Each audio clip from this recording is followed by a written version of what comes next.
Hi, అందరికీ నమస్కారం. Welcome to chit chat with acting guru. ఈరోజు యాక్టింగ్లో చాలా important element entry and exit గురించి మాట్లాడుకుందాం. ఎంట్రీ ఏంటి, ఎగ్జిట్ ఏంటి, అసలు ఎక్కడి నుంచి ఎంట్రీ అవ్వాలి, ఎక్కడి నుంచి ఎగ్జిట్ అవ్వాలి అని కన్ఫ్యూజ్ అవుతున్నారా? డీటెయిల్గా చెప్తాను. అసలు ఈ ఎంట్రీ అండ్ ఎగ్జిట్ గురించి చెప్పే ముందు నా పర్సనల్ ఎక్స్పీరియన్స్ ఒక విషయం మీతో షేర్ చేసుకుంటాను. సో ఇది షేర్ చేసుకుంటే ఎంట్రీ అండ్ ఎగ్జిట్ ఏంటనేది, దాని ఇంపార్టెన్స్ ఏంటనేది మీకు క్లియర్గా అర్థమైపోతుంది. నేను ఆంధ్ర యూనివర్సిటీలో థియేటర్ ఆర్ట్స్ డిపార్ట్మెంట్లో పనిచేసేటప్పుడు యాక్టింగ్ డిప్లొమా కంప్లీట్ చేశాను. చేసిన తర్వాత నాతో పాటు, అంటే నాకు జూనియర్గా ఎంఎస్ఆర్సి మూర్తి అని, తను జూనియర్ రాంబాబు అంటారు, నన్ను సీనియర్ రాంబాబు అంటారు. జూనియర్ రాంబాబు డైరెక్షన్ కోర్సులో జాయిన్ అయ్యాడు. మేమిద్దరం ఒకే రూమ్లో ఉండేవాళ్ళం. అయితే మా యాక్టింగ్ కోర్సు, అతని డైరెక్షన్ కోర్సు కంప్లీట్ అయిన తర్వాత సాంగ్ అండ్ డ్రామా డివిజన్ వాళ్ళు జూనియర్ ఫెలోషిప్ కోసం అప్లికేషన్స్ అప్లై చేయమని నోటిఫికేషన్ పడింది. సో జూనియర్ రాంబాబు తనేమో హైదరాబాద్ సెంట్రల్ యూనివర్సిటీలో మాస్టర్ ఆఫ్ పర్ఫార్మింగ్ ఆర్ట్స్, అంటే ఇక్కడ డైరెక్షన్ డిప్లొమా అయిన తర్వాత master of performing arts central యూనివర్సిటీలో జాయిన్ అయ్యాడు. నేను డైరెక్షన్లో జాయిన్ అయ్యాను యాక్టింగ్ అయిన తర్వాత. అయితే ఇద్దరు, నేను ఆంధ్ర యూనివర్సిటీ తరఫున, తనేమో సెంట్రల్ యూనివర్సిటీ తరఫున ఢిల్లీకి సాంగ్ అండ్ డ్రామా డివిజన్ వాళ్ళకి అప్లై చేసాం. అదేంటంటే మినిస్ట్రీ ఆఫ్ కల్చర్ వాళ్ళు ఈ స్కాలర్షిప్ ఇస్తారనమాట. ఈ స్కాలర్షిప్ ఏంటంటే, ఇందులో కానీ సెలెక్ట్ అయితే మనకి 2,000 నెలకి 2,000 చొప్పున అప్పట్లో 2 సంవత్సరాల పాటు మనకి స్కాలర్షిప్ ఇస్తారు. ఇది ఎందుకంటే మనలో ఉన్న టాలెంట్ని ఒక గైడ్ ఆధ్వర్యంలో ఇంకా మెరుగుపరుచుకోవడం కోసం గవర్నమెంట్ వాళ్ళు మనకి స్కాలర్షిప్ ఇస్తారనమాట. ఇందులో భాగంగా నేను అప్లై చేశాను, తను హైదరాబాద్ నుంచి అప్లై చేశాడు. అయితే మా ఇద్దరికి ఇంటర్వ్యూ లెటర్స్ వచ్చాయి. సో ఇద్దరిని, తను సెలెక్ట్ అయ్యాను నాకు తెలియదు, నేను సెలెక్ట్ అయ్యాను తనకి తెలియదు. ఇద్దరిని ఢిల్లీలో కలుసుకున్నాం. ఢిల్లీలో కలుసుకుంటే ఇద్దరం కలిసి ముందు రోజు ఈవినింగ్ ఇండియా గేట్ దగ్గర కలుసుకొని, ఏంటి ఇంటర్వ్యూకి నువ్వేం ప్రిపేర్ అయ్యావు అని ఇద్దరం కలిసి మాట్లాడుకుంటే తను సెంట్రల్ యూనివర్సిటీలో ఒక లీడ్ రోల్, ఒక సీరియస్ ప్లే చేశాడట. అందులో లీడ్ రోల్ చేశాడట. దాని తాలూకు డైలాగ్ చెప్తాను అని అన్నాడు. నేను అన్నాను, ఆ డైలాగ్ ఏంటో ఒకసారి నాకు చెప్పు అని చెప్పాను. చెప్తే తను ఆ డైలాగ్ చేశాడు. అది చాలా సటిల్గా స్లోగా ఉందన్నమాట. నాకు అనిపించింది, అంటే నాటకం మొత్తం చూసిన వాళ్ళకి ఆ క్యారెక్టర్ తాలూకు ఇంపార్టెన్స్ తెలుస్తుంది. ఏదో ఒక 5 నిమిషాలు 3 నిమిషాలు పర్ఫామ్ చేయమని అంటే ఎక్కువ వైబ్రెంట్గా ఎక్స్ప్రెసివ్గా ఉండే డైలాగ్ అయితే పనిచేస్తుంది. నాకైతే నువ్వు చెప్పిన డైలాగ్ నచ్చలేదు మూర్తి అని చెప్పేసి అన్నాను. అంటే మరి నువ్వేం చేద్దాం అనుకుంటున్నావు అని నన్ను అడిగాడు. నేను అప్పట్లో అశ్వత్థామ అని ఒక నాటకం రామవరపు శరత్బాబు గారు అనుకుంటా రాశారు, ఆయన సత్యానంద్ గారు డైరెక్ట్ చేశారు. మేము యూత్ ఫెస్టివల్స్లో నేషనల్స్ కూడా ఇందులో సెలెక్ట్ అయ్యామన్నమాట. అయితే అశ్వత్థామ క్యారెక్టర్ నేను చేయలేదు, మూర్తి కూడా చేయలేదు. కానీ నాకు స్టార్టింగ్లో అశ్వత్థామ ఎంట్రీ డైలాగ్ అంటే చాలా ఇష్టం. అహో కౌశిక ప్రకరమ ఈ అశ్వత్థామకి ఎంతటి సదుపదేశం ఇచ్చేవు అని డైలాగ్ ఉంటుంది అన్నట్టు, పౌరాణికం టైప్లో. ఆ డైలాగు ఎన్నోసార్లు రిహార్సల్స్ పార్టిసిపేట్ చేయటం వల్ల మాకు కూడా వచ్చేసింది ఆ డైలాగ్. నేనేమో కృపాచార్యుడు, తనేమో కృతవర్మ క్యారెక్టర్ ఏదో అలా చేసాం అనమాట. అయితే నేను బాగా ప్రిపేర్ అయ్యాను, అశ్వత్థామ డైలాగ్ చెప్తాను అని అన్నాను. అంతే. ఆ రోజు మా మీటింగ్ అయిపోయింది. నెక్స్ట్ డే మార్నింగ్ మేము ఇంటర్వ్యూ బోర్డు వాళ్ళని కలిసాం. కలిసినప్పుడు వాళ్ళు ఏం చేశారు, ముందు ఎంఎస్ఆర్సి మూర్తి, రాజా రాంబాబు, ఎం లెటర్ ముందు వస్తుంది. సో ముందు అతన్ని పిలిచారు.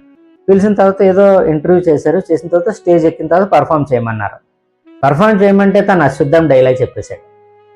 నేను ప్రిపేర్ అయిన డైలాగు తను నాకు చెప్పలేదు, నేను ఈ డైలాగ్ చెప్తానని. ఇది బాగోలేదన్నాను, ఇంటికి వెళ్ళి ఆలోచించుకున్నట్టున్నాడు. రూమ్కి వెళ్ళి అశ్వత్థామ డైలాగ్ చెప్పేశాడు. నేను షాకు. ఓరి నాయన, ఇప్పుడు ఏం చేయాలి? సరే, నా టర్న్ వచ్చింది. నా టర్న్ వచ్చిన తర్వాత నేను వెళ్ళిన తర్వాత లక్కీగా ఆ రోజు ఇంటర్వ్యూ బోర్డులో ఒక తెలుగు ఆయన కూడా ఉన్నారు, ఆ థియేటర్ పర్సన్. ఆయన ఇంటర్వ్యూ అడిగినప్పుడు do you know about rasas అన్నాడు. రసాస్ అంటే నాకు అర్థం కాలేదు. సారీ సార్ అన్నాను. రసాస్ నవరసాలు. Yes sir, I know sir, tell me. శృంగార హాస్య కరుణ రౌద్రవీర భయానక భీభత్సాద్భుత శాంతాస్య నవనాట్య రసాస్మృతాహ అన్నాను. అనేసరికి ఆయన చాలా హ్యాపీ ఫీల్ అయ్యాడు. సరే ప్రాక్టికల్ రౌండ్లో డైలాగ్ చెప్పమన్నారు. నేను స్టేజ్ ఎక్కాను. Already Rambabu, junior Rambabu Ashwatthama dialogue చెప్పేశాడు. నేను అదే డైలాగ్ చెప్పానంటే గ్యారంటీగా నేనే సెలెక్ట్ అవుతాను. ఎందుకంటే నేను ఆల్రెడీ ప్రిపేర్ అయి ఉన్నాను, టచ్లో ఉన్నాను. తను హైదరాబాద్లో జాయిన్ అయ్యాడు, ఈ నాటకం గురించి పూర్తిగా మర్చిపోయాడు. అలాంటిది నేను చేశానంటే తనకి బ్యాడ్ అయిపోతుందని. ఇది ఓవర్ కాన్ఫిడెన్స్ కాదు, కాన్ఫిడెన్సే, పక్కాగా చెప్పగలను. సో ఆ విధంగా జరిగేసరికి నేను వేరే డైలాగ్ చెప్పాలనుకున్నాను. ఏం డైలాగ్ చెప్పాలి? ఆన్ ద స్పాట్ ఒక డెసిషన్ తీసుకున్నాను. మేము మా సీనియర్ మణిశర్మ అని ఒక ఆయన ఉండేవారు. ఆయన ముళ్ళు పోయే కత్తి వచ్చే డామ్ డామ్ డామ్ అని ఒక స్ట్రీట్ ప్లే అరుణా భిక్షు గారు రాశారు ఈ స్క్రిప్ట్. ఆ నాటకం పర్ఫామ్ చేయడానికని ప్రాక్టీస్ చేసాం. అందులో లీడ్ రోలు ఆ మణిశర్మ గారే చేసేవారు అనమాట. అందులో ఒక తాగుబోతు ఫాదరు ఇంటికి వచ్చి బాధపడినటువంటి ఒక డైలాగ్ అనమాట. నాకు చాలా ఇష్టం ఆ డైలాగ్ అంటే. ఆయన ప్రాక్టీస్ చేసి రిహార్సల్స్లో ఉండి ఉండి ఉండి నాకు ఈచ్ అండ్ ఎవ్రీథింగ్ డైలాగ్ బాగా వచ్చేసింది. దాంతో నేను ఎప్పుడు ప్రాక్టీస్ కూడా చేయలేదు, కానీ నేను బాగా చేయగలనని నమ్మకం నాకుంది. సరే స్టేజ్ ఎక్కాను, సేమ్ ఆ డైలాగ్ చెప్పేసిన తర్వాత ఇంటర్వ్యూర్ అన్నారు, ఇది ఏజ్, ఈ క్యారెక్టర్ తాలూకు ఏజ్ ఎంత అని అడిగారు. చెప్పాను 45 years సార్ అని. ఓకే, అయిపోయింది. మొత్తం ప్రాక్టికల్ అయిపోయిన తర్వాత ఆయన అడిగారు, can you show me entry and exits అని అడిగారు. అలాగే సార్ అన్నాను. సరే స్టేజ్ మీద వెనక్కి వెళ్ళిపోయి క్యారెక్టర్లోకి ఇన్వాల్వ్ అయ్యి అలా స్టేజ్ మీదకి వచ్చి డైలాగ్ ఏమీ వద్దు, ఎంట్రీ అండ్ ఎగ్జిట్ చూపించండి ఆ క్యారెక్టర్కి అన్నారు. సో ఆ తర్వాత డైలాగ్ చెప్పకుండా వచ్చాను, చిన్న బిజినెస్ చేశాను, అలా ఎగ్జిట్ తీసుకున్నాను, అంతే. ఇప్పుడు ఇది ఎందుకు చెప్పానంటే ఆ ఎంట్రీ అండ్ ఎగ్జిట్ వల్లే నేను ఆ రోజు ఆ స్కాలర్షిప్కి సెలెక్ట్ అయ్యానని ఇప్పటికీ కూడా నేను నమ్ముతాను. ఎందుకంటే అటు మూర్తి, జూనియర్ రాంబాబు సెలెక్ట్ అయ్యాడు, నేను సెలెక్ట్ అయ్యాను. ఇంతకీ ఈ టాపిక్ ఏంటి? ఎంట్రీ అండ్ ఎగ్జిట్ తాలూకు ఆవశ్యకత ఏంటి, ఆర్టిస్ట్ ఎందుకు ఎంట్రీ ఎగ్జిట్ల గురించి పూర్తిగా తెలిసి ఉండాలి అన్న విషయం చెప్పాను కదా. ఇప్పుడు సగం మీకు అర్థమయ్యే ఉంటుంది. ఇప్పుడు చెప్తాను వినండి. ఎంట్రీ అంటే ఒక నాటకానికి కానీ కెమెరా ముందు కానీ ఒక యాక్టరు పర్ఫామ్ చేయాలి, యాక్ట్ చేయాలి అంటే, ఇప్పుడు స్టేజ్ మీద యాక్ట్ చేయాలనుకోండి, బిహైండ్ ద స్టేజ్ అంటే క్యారెక్టర్లోకి ముందే, అంటే before coming on to the stage క్యారెక్టర్లో బ్యాక్ స్టేజ్లోనే క్యారెక్టర్లో ఇన్వాల్వ్ అయ్యి అదే మూడ్లో ఎంట్రీ తీసుకొని సీన్ అంతా పర్ఫామ్ చేసిన తర్వాత, నీ సీన్ అయిపోయిన తర్వాత మళ్ళీ ఎగ్జిట్ తీసుకుంటాం కదా, అదే క్యారెక్టర్లో ఉంటూ సీన్ ఎగ్జిట్ తీసుకోవాలన్నమాట. ఇప్పుడు అలా కాకుండా కొంతమంది ఏం చేస్తారు, ఎంట్రీ అనగానే స్టేజ్ మీదకి ఎంటర్ అయిన తర్వాత క్యారెక్టర్లోకి ఇన్వాల్వ్ అవుతారు. డైలాగ్ అంతా అయిపోయిన తర్వాత, సీన్ అయిపోయిన తర్వాత క్యారెక్టర్ నుంచి డ్రాప్ అయిపోయి అప్పుడు ఎగ్జిట్ అవుతారు. అది చాలా తప్పు, అది అసలు చేయకూడదు అలాగా. ఎందుకంటే నువ్వు క్యారెక్టర్లో ఉన్నావు అనేసరికి సీన్ మీదకి వచ్చేసరికే నువ్వు ఆల్రెడీ క్యారెక్టర్లో ఉండాలి. ఇదే విధంగా సినిమాల్లో నటించేటప్పుడు, కెమెరా కోసం నటించేటప్పుడు ఆయన డైరెక్టర్ గారు మూడ్, కెమెరా, రోలింగ్, యాక్షన్ అంటాడు. అంటే మూడ్ అని కొంతమంది డైరెక్టర్లు అంటారు. మూడ్ అనగానే ఇంకా కెమెరా అని అనకముందే మనం క్యారెక్టర్ మూడ్లోకి వెళ్ళిపోయి ఉండాలి, క్యారెక్టర్లో ఇన్వాల్వ్ అయి ఉండాలి. ఆయన మూడ్, కెమెరా, రోలింగ్, యాక్షన్ అన్న తర్వాత మూడ్లో ఉంటుండగానే మనం డైలాగ్ కంప్లీట్ చేస్తాం. డైరెక్టర్ గారు కట్ కట్ అంటారు.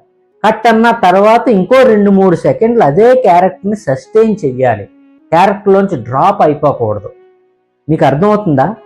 యాక్షన్ అనడానికి ముందే క్యారెక్టర్లో ఇన్వాల్వ్ అయ్యి ఉండి మన డైలాగ్ అంతా, మన పర్ఫార్మెన్స్ ఏదైతే మూమెంట్స్ ఉన్నాయో ఆ మూమెంట్స్ అన్నీ కంప్లీట్ అయిన తర్వాత మధ్యలో డైరెక్టర్ గారు కట్ కట్ అంటారు. కట్ అన్న తర్వాత కూడా 2-3 సెకండ్లు అదే క్యారెక్టర్లో సస్టైన్ అవ్వాలి.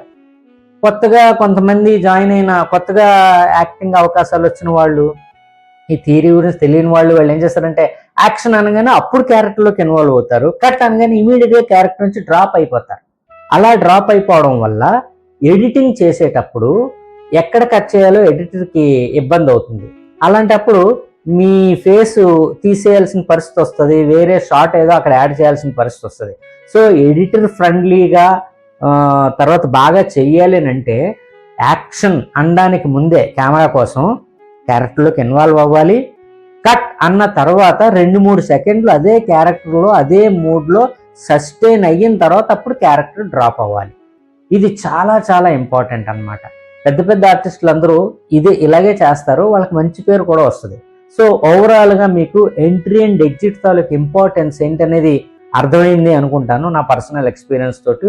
సో మీకు ఏదన్నా సినిమాల్లో కానీ నాటకాల్లో కానీ అవకాశాలు వస్తే తప్పకుండా ఈ ఎంట్రీ అండ్ ఎగ్జిట్ విషయాన్ని మనసులో పెట్టుకొని కావాలంటే మీరు ప్రాక్టీస్ చేసుకుని ఉంటే you can perform more better than earlier.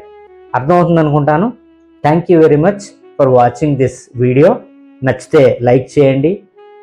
Acting గురించి ఏమన్నా డౌట్స్ ఉంటే కామెంట్ రూపంలో నాకు తెలియజేయండి. I will try to give my answer as per my knowledge is concerned. Thank you very much. Namaskaram.